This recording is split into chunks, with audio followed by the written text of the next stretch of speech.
Maurizio Sollè, allenatore del Selargis, una gara incredibile, volata in finale, una rimonta durante i 90 minuti anche nei rigori. Il gol di Reginato finale vi ha dato una grande gioia, avete festeggiato, c'è ancora l'emozione dentro. Sì, sono ancora tanto emozionato perché è una partita dove non abbiamo mai mollato. Abbiamo subito un gol dopo un minuto. Infatti lì c'è stata subito la reazione, Subito. avete fatto il pareggio, poi siete andati sotto 3-1. Con l'uomo in meno sembrava finita. Con un uomo in meno siamo riusciti a ribaltare la partita, abbiamo fatto 2 cambi, secondo me sono stati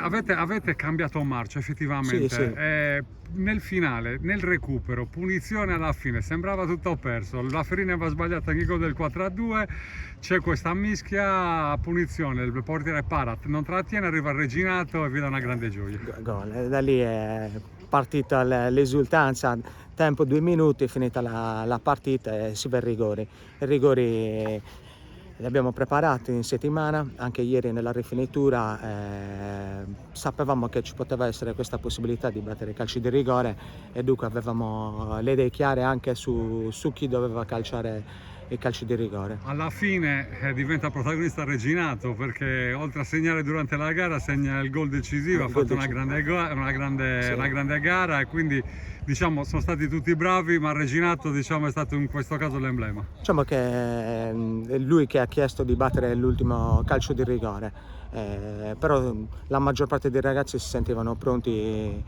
erano tutti pronti. Non c'è stato uno che si è tirato indietro. Esatto, tutti bei rigori, compreso anche quello sbagliato perché ha centrato la traversa. Esatto, eppure ne abbiamo parlato prima di battere il calcio di rigore e di tenere la palla bassa, perché poi con un po' di vento, anche l'emozione, magari certo, l'ansia può capitare che calci la palla verso l'alto e così è successo nel caso della traversa. Maurizio, un finale di stagione per il Selargis incredibile perché con la prima squadra si cerca la salvezza e manca un passettino, con l'Arborea dovete vincere e poi adesso andate con la Juniores a fare la finale col San Teodoro, un finale di stagione emozionante sia per la salvezza che per questo titolo regionale. Domenica con la prima squadra dobbiamo assolutamente vincere, l'unico risultato possibile è la vittoria. Già con la gara contro il Pirri abbiamo giocato sì una buona gara, però l'altra squadra ha dato qualcosa in più. Adesso con domenica con l'Arborea dobbiamo portare a casa i 3 punti e cercare questa salvezza che cerchiamo tutto l'anno. Siccome nella Juniores poi ci sono diversi giocatori che in prima squadra, oltre ad allenarsi tutto l'anno, giocano, da Reginato a Berti, Campus, eccetera, quindi magari con la salvezza in tasca andate a fare una finale con tutti più gasati. Diciamo che l'obiettivo nostro era arrivare in finale. Ieri ne parlavo con il direttore sportivo, avrei firmato all'istante per arrivare in semifinale, anzi anche ai quarti di finale, devo essere sincero, prima di conoscere i ragazzi. Poi l'appetito viene mangiando, una volta che sei qui devi cercare la vittoria, anche perché conoscendo i ragazzi durante l'arco della stagione mi sono reso conto che si poteva puntare a qualcosina in più.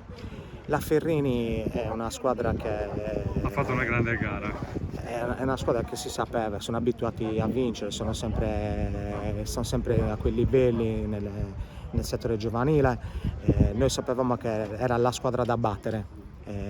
Abbiamo tolto quello che ci serviva per la vittoria. Questa è la caratteristica del Selargis, no?